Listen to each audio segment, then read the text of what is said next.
Donald Trump being back in office, it's almost like the start, for some, it's pretty much like the start of the Indianapolis 500. Gentlemen, start your hoaxes because we're out of the gate fast. What was your favorite hoax from the Trump's first time in office? What did you like best? We're going to discuss some of the old bangers that the Democrats and the mainstream media have pushed upon us. But boy, we're not wasting any time getting to a whopper. Let's go to Elon Musk yesterday, sincerely with gratitude, thanking the supporters who made Donald Trump's re-election possible. What could go wrong with that? Where's the issue there? Let's listen to Elon Musk.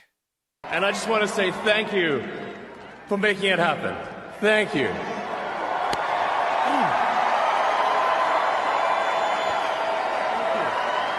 My heart goes out to you. His heart goes out to you. Thank you. From the bottom of his heart. Seems like it's simple enough. What's the issue here? Well, Hitler. Was that a Nazi salute? AOC going to X after the Anti-Defamation League, in response to people talking about this, saying that he did a Heil Hitler there, saying this is a delicate moment, the ADL. It's a new day, and yet so many are on edge. Our politics are inflamed, and social media only adds to the anxiety. It seems that Elon Musk made an awkward gesture in a moment of enthusiasm, not a Nazi salute, but we appreciate blah, blah, blah, blah, blah. AOC coming in hot. Just to be clear, you're defending a Heil Hitler salute that was performed and repeated for emphasis and clarity. People can officially stop listening to you as any sort of reputable source of information now. You work for them. Thank you for making that crystal clear to all. So apparently Elon Musk is Joseph Goebbels now. You thank somebody, you wave your arm in an awkward direction. Do you know how many times on this program I get caught on camera playing with my hair? I'd better be fucking careful with what I do with my arms. There's a lot of former Super 70s sports fans out there that probably would be happy to start the Ricky Cobb did some sort of Nazi salute rumor. Maybe I'll just, what are we going to do? We're just going to walk around with our arms like into our body. We can't move. You can't do anything. It's the worst kind of insincere, disingenuous bullshit. It's vile and it's evil. Unless AOC's problem is that she's just that fucking stupid. And maybe she is. I'm actually giving her the benefit of the doubt by suggesting that she's fucking stupid, because the alternative is she's vile and despicable. To say that somebody is doing a Heil Hitler salute, one of the worst insults that you could give any human being. An insult to everybody who suffered through the Nazi Holocaust, which left over 6 million people dead. The worst mass murder in human memory. And Elon Musk responding to it with a snoozing emoji, saying, frankly, they need better dirty tricks. The everyone is Hitler attack is so tired. And going back here, you look at this tweet from the rabbit hole on X saying, quoting Elon Musk, who said some time ago, in the past I voted Democrat because they were mostly the kindness party, but they have become the party of division and hate, so I can no longer support them and will vote Republican. Now watch the dirty tricks campaign against me unfold. And here we are, the party of division and hate, the party of, hey, you're Hitler. What a tired game this already is. Who is this still appealing to? AOC's tweet had 265,000 likes. That means that there's at least over 250,000 people who wanted to amplify that sentiment, either because they're also stupid or because they've been brainwashed into believing that somebody like Elon Musk, who has never exhibited any white supremacist Nazi tendencies ever, to my knowledge, waves his arm in the wrong way and suddenly he's Hitler. Take a look at this. Time magazine saying, and look at it right here, under politics extremism. They had a nice 5-minute read online for you yesterday, entitled Elon Musk Comments on Controversial Clip Giving a Nazi-like Salute. It wasn't a fucking salute. Honest to God, Donald Trump said that we're having the common sense revolution yesterday, which made me wonder if President Trump perhaps has watched this program. I believe I used that very same phrase last week or the week before last. Donnie, if you're watching, it's all right. You can lift my material anytime you want to. A Nazi-like salute. Time magazine. Do better. Do better. You don't really believe it. Look, let's go to the idea here. Pull it up, Tim. Let's start the list of second-term hoaxes. And let's also begin, before we do that, by showing what an easy game this is to play. You can take any politician who has ever gestured in their fucking life, anybody who has ever moved their arms could be caught on camera or on film doing something that resembles a Nazi salute. Do you think Hillary Clinton is a Nazi? Do you think Kamala Harris is a Nazi? I disagree with their politics. I would never suggest that either one of those people are fucking Nazis. But yeah, take a look. Go ahead. Start the note in your phone. Pull it out. Let's see how long this list is in a month or in a week. What's your favorite hoax from the old days? I saw one that was like 60-some hoaxes deep. I'll rattle off a few of my favorites. If we're making the greatest hits album, let's start with the Very Fine People hoax. How do you like the inject bleach hoax? Donald Trump's so fucking stupid, he says people should inject bleach into their bodies, except he never said that. Bloodbath. Remember that? It's going to be a bloodbath in this country. Of course, he was referring to the auto industry and using the term bloodbath, not literally, like the word is used 99% of the time that anybody ever uses it. He could have said a debacle. It's the same thing. Maybe Suckers and Losers is your favorite. No proof of that whatsoever, but they took that ball and ran with it, didn't they? My personal favorite lately was the Liz Cheney is going to go before the firing squad. Don't you know? That's why Joe Biden had to pardon her. She probably would have gone to the firing squad yesterday unless Trump decided to have her drawn and quartered, which was probably the other outcome that was most likely. How about the Hunter Biden laptop? That's Russian disinformation. I mean, it's like a buffet. It's like going down to the local China buffet and walking around and just grabbing some, chicken. You want some orange chicken? Let's get some rice. Let's get some egg rolls. There's so many of these hoaxes you can't keep up, and they just keep doing it. They just keep doing it. And the thing of it here, this isn't a quibble. This is, you don't walk around calling people Nazis unless you are goddamn certain that somebody is a Nazi. We got to stop throwing around the heaviest, most just sick comments that you could make about anybody as casually as somebody flipping a penny into a fountain and making a wish. It's absolutely ridiculous. ESPN, which is, they've been so anti-Trump for so long, they gave new Hitler airtime last night in a move that I think surprised many of us, and a lot of people on the left didn't like it. Let's take a look at Donald Trump last night as he aired on ESPN during the college football championship game. We'll put America first, and by doing so, we're going to make America great again. In less than 3 months since the election, you have already seen it happening. You can feel the excitement, and you can see the confidence and spirit returning to our nation. Together, we're going to lead our country to glorious new heights. The golden age of America has just begun. To all of the players and fans watching tonight, I know it's been a long and difficult journey. It's been a long season.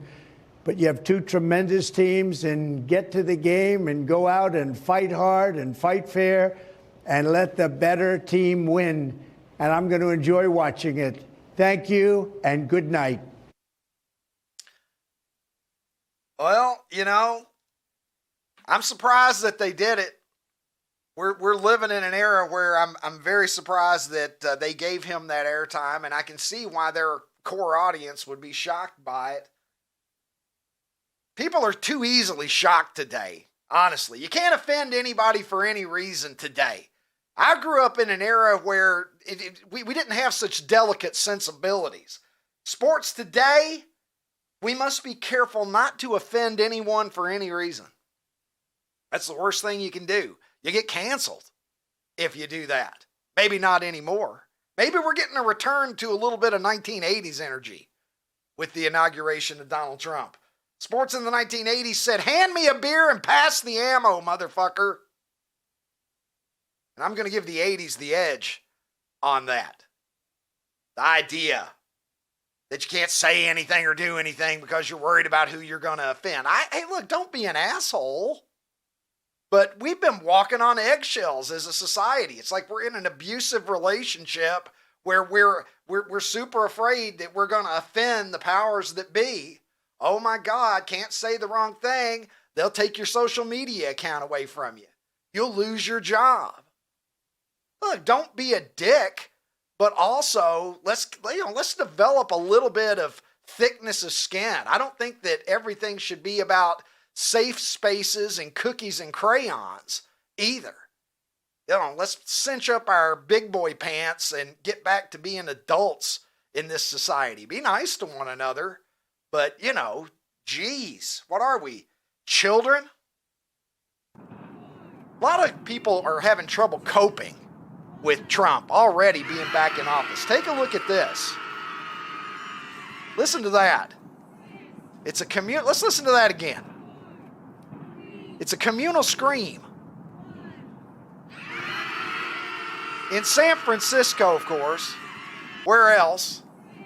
Probably happening across college campuses all over America. This is probably happening at every Ivy League institution. A lot of people out there with blue hair and Palestinian flags just screaming their heads off because they can't handle it. But Trump was laying it out pretty clear.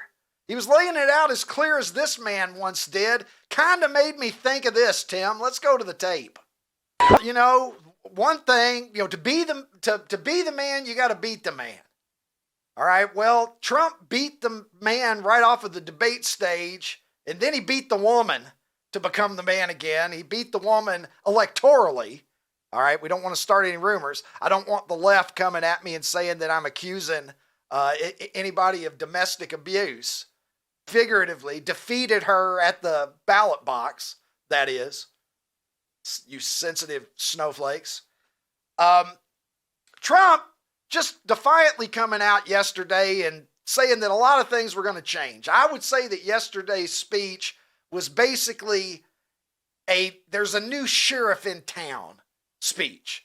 That's what I heard. And one of the things that he laid out is something that we've talked a lot about on this program many times, talking about gender. But he also discussed the issues of race and gender being interjected into our society all of the time. And Donald Trump said there's going to be a return to merit. Let's take a listen.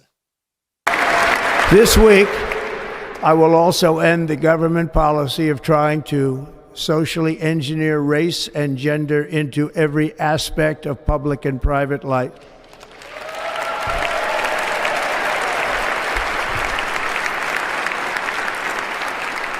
We will forge a society that is colorblind and merit-based.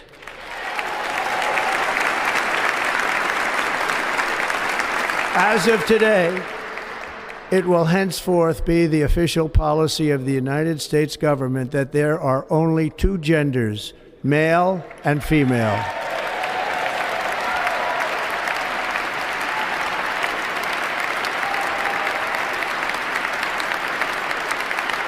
My mother told me very early on in my life that what mattered is not race, not the color of your skin, but the content of your character.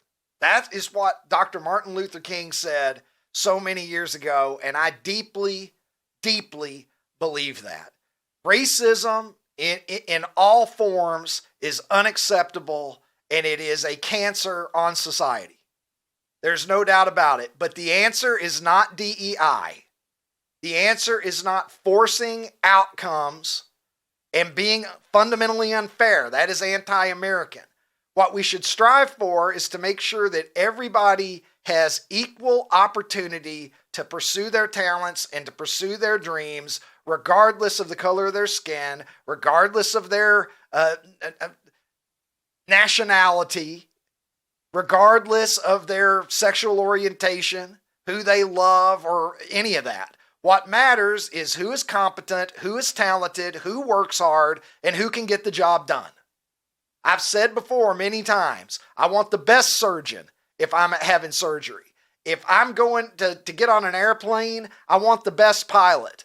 And I don't care if that pilot is from Africa, if that pilot is from China, if that pilot is from Mobile, Alabama. It doesn't matter to me as long as that individual is trained and qualified and will get me to my destination safely.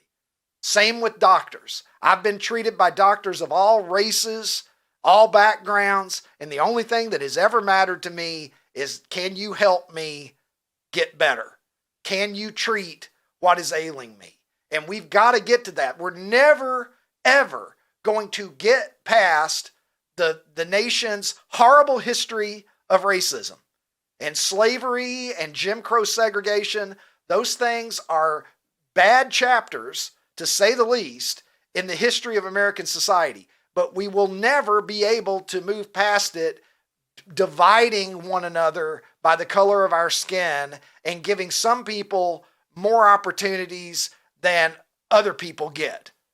The way that we move forward is we say, from now on in American society, what matters is your talent, your hard work, and who you are as a person on the inside. Skin color does not define anything.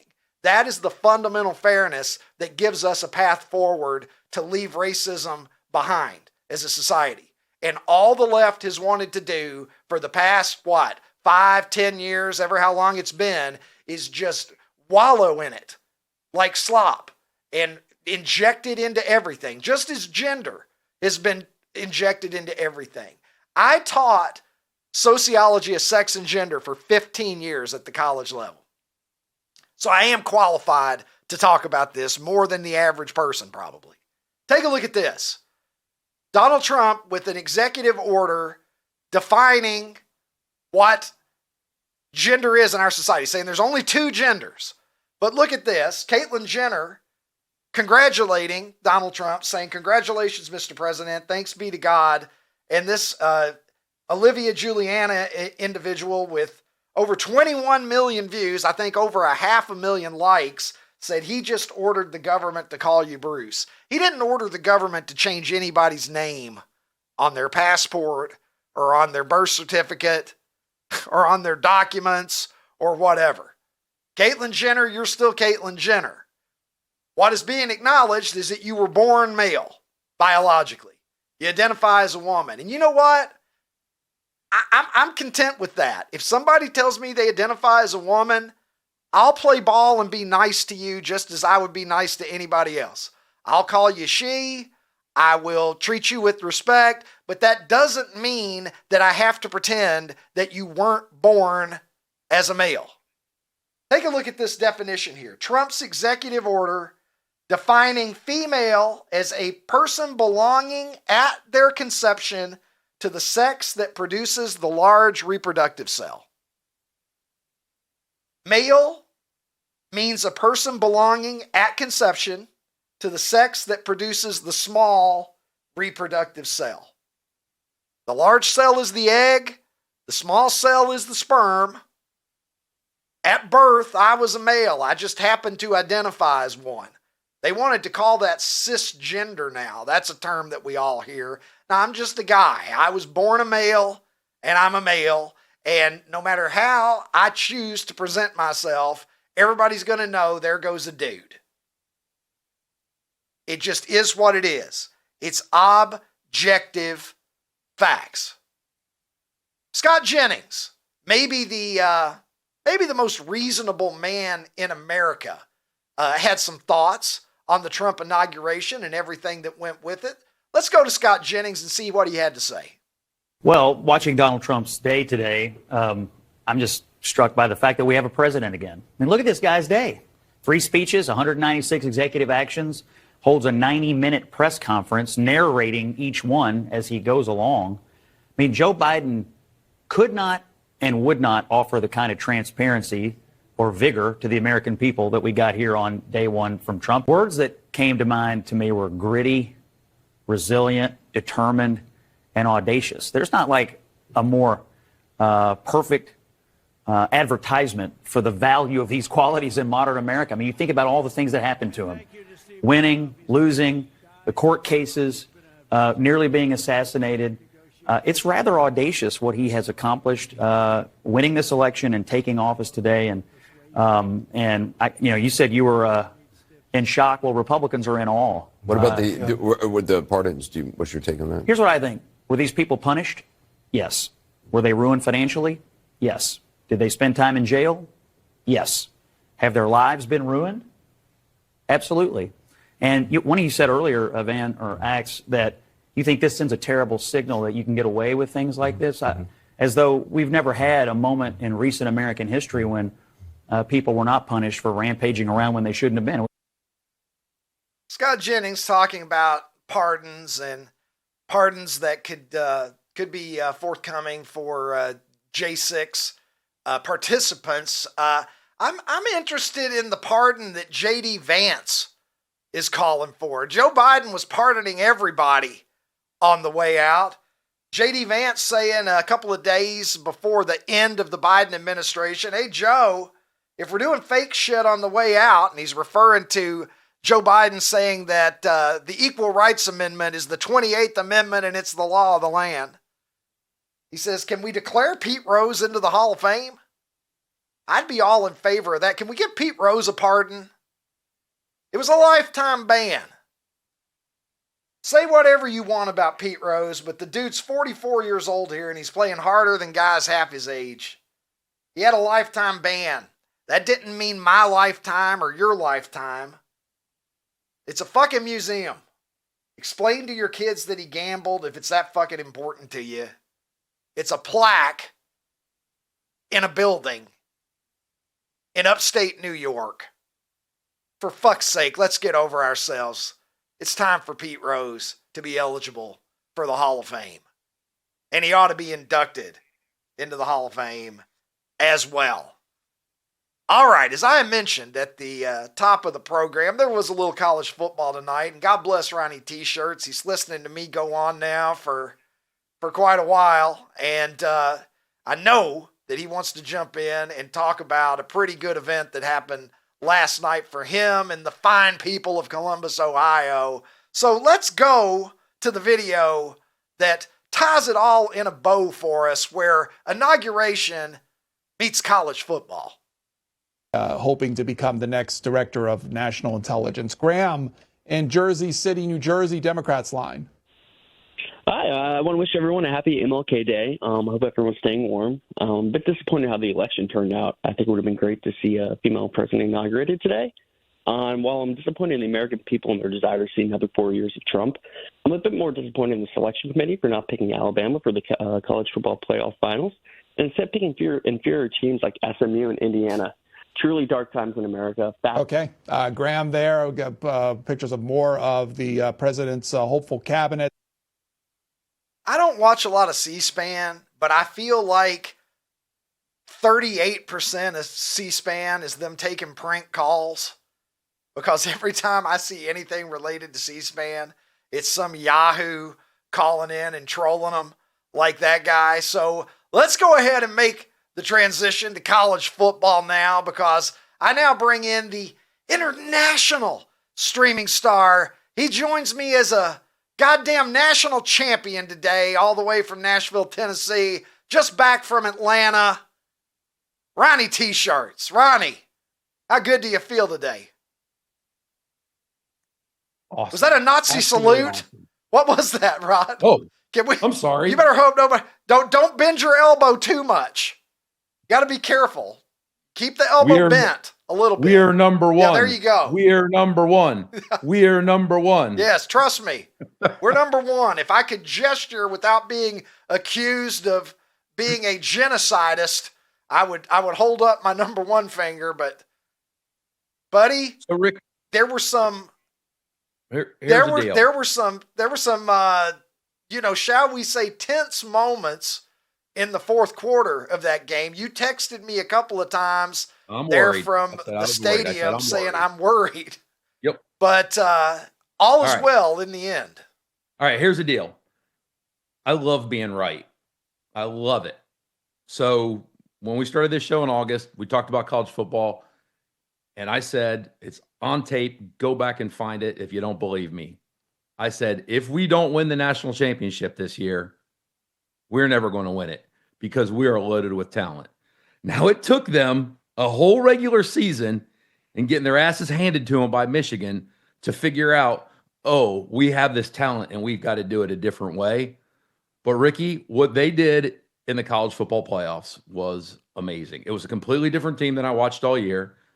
And I also believe on Friday, which was my last show before I went down to Atlanta, I said, with no reservations, I said, I'm going to Atlanta for a coronation. And that's what I did. Now, the game got close. Emeka Egbuka had a fumble, and that kind of turned things a little bit. And that's when I texted you that I was worried. Had he not fumbled, man, we could have won that game by 40. Like, we absolutely outplayed that team. They had an awesome drive. That first drive was a clinic. Props to them. And also props to Notre Dame, because I think a lot of other teams would have quit and they kept fighting. And it was pretty impressive. So absolute props to Notre Dame. But there was never a doubt before we were the better team, and that's what happened. And it feels amazing. And on a personal level, it makes me so happy because you know how important Ohio State football is to me and to my family. Tyler loves Ohio State football. So she flew into Nashville. We drove down together. She went to the 2003 national championship game with us when we beat Miami. She was 6. She doesn't remember it. She thinks she remembers it because we talk about it and she sees pictures, but she now got to go to a national championship game with her mom and dad that she will remember. And that's awesome. That's awesome. And that's why college football is awesome. Well, dude, I'm happy for you. You live it and you breathe it and you eat it and you sleep it. You are obviously a real fan, and I know how much it means to you. And, let's face it, Ron, you get to be our age and you don't know how many more great opportunities you're going to have with your favorite team, right? Because it's obviously a highly competitive environment. Dude. There are many top-notch college football programs, and even if you've got a great team every year, these don't grow on trees. And you couldn't be more right, because guess what? We have had some really good teams in the last 10 years. We won that game last night. Our first national championship since 2015, Ricky. 10 years since we won one. It's hard, dude. And I mean, that just shows what Alabama had done for that stretch with Saban. It was insane and probably will never happen again. But man, it's hard. It is hard to win. And yeah, man, I'm tired. I got back to Nashville at 3 a.m. last night. We drove home right after the game. I was amped. I had a energy drink, so I drove. It was safe. I was awake, but man, I'm tired now. But I was so excited to come back and be on the show because I was dreading. It's like, man, if I'm wrong and we lose, oh my God, it's going to be awful doing the show. But thank God we won. My girlfriend was asking me last night. She said, is Ronnie going to be on the show tomorrow? And I said, yeah, he's doing the show. And she's like, well, is he, when's he going home? And I said, he's probably driving home tonight. And she's like, well, it's late. And I said, well, he's full of national championship energy. Mark Zuckerberg has an eye for attractive women, and don't take my word for it. Just Have a look at the glance that he was caught giving a little peek there. That is Jeff Bezos's main squeeze there, and Zuck's eyes wandering a little bit. Hey, her eyes are up there, Zuckerberg. This is kind of making me think, we're talking about songs. This is like, I wish that I had Bezos's girl. Where can I find a woman like that? I'll go along with okay, I'll stop now. Wait, put that. Can you put that That's picture the back highlight up? of Zuckerberg's. Can you put day. that picture back up? I'll There's a see guy it one more behind time. Zuckerberg. There's a guy behind Zuckerberg. It encourages. Oh, that guy. Well, Look at the guy behind Zuckerberg. He's not peeking over. He's not peeking over her shoulder. I mean, He is. I give that guy the benefit of the doubt. Biden, there were some admiring glances going around in Washington yesterday. Joe Biden there having a look at Carrie Underwood. He's just thinking how good her hair smells, probably. Thinking that I bet she has a fragrant neck. He's sizing her up like a cone of ice cream right there. Joe Biden. He ain't dead yet, Joe Biden. There's a couple of men that I wouldn't have minded seeing at the inauguration. Big Enos and Little Enos Burdett. God damn it. Two cultured men who appreciated a nice cold Coors, and no doubt they appreciated beautiful women as well. Just look at them. I have every reason to believe that they would have fit right in yesterday in Washington, Ronnie, but I don't have any more time to spend thinking about where Mark Zuckerberg and Joe Biden's eyes were wandering. I've got to ask you, what the fuck, Ron?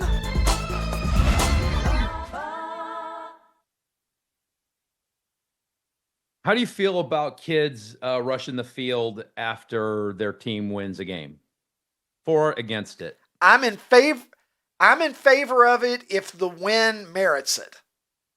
If you're running on the field because you beat some 500 team or some team that's not ranked or whatever, that sometimes is a little too much. But if the occasion is a really big win, big rivalry game, huge upset, have at it, I say.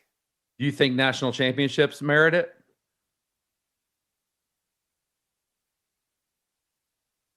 I mean, don't tear down the goalposts, but if you want to run out there and have a little fun, life is short. I'm not going to come down on somebody for that. I don't know if you've seen this, Ricky, but last night in Columbus, the game was playing at Atlanta, right? This is Ohio Stadium. I do. I don't know how kids got in. I don't know if they let them in, if they broke through a gate, but Ohio State students rushed the field at Ohio Stadium last night. How awesome is that? Wow. Did they tear down the goalposts? I don't think so. I don't think the goalposts were even up. That's why, okay. Oh, no, the goalposts are up. I'm You can trying see to them back there. Yeah. As long as they didn't tear down their own goalposts. I mean, what a great memory. Even if they did. Shit, you're only young once. College is a great time to be young and stupid as long as you can make it to class and not flunk out. Look how much fun you got a whole lifetime to be taxed to death and have an unhappy marriage. It's probably in store for a lot of them. Probably about 40% of those kids will be divorced one day, Ron. So you might as well get out there and gather your rosebuds while you may. I'm all in favor of it. Good for them. All right. Well, one last pat on my back. I mentioned it before, how happy I was that Tyler got to go to a national championship game that she's going to remember. So there we are. We are the champions. Me, Tyler, and Lori got that forever now. There it is, brother. You should frame that, dude. Yeah, I think I will. You should 100% frame that and put it up with all your Ohio State stuff, man. That's call. A beautiful photo. You got a beautiful family, and I'm happy to see the T-shirts clan out there living life and loving each other and loving being national champions. Oh yeah.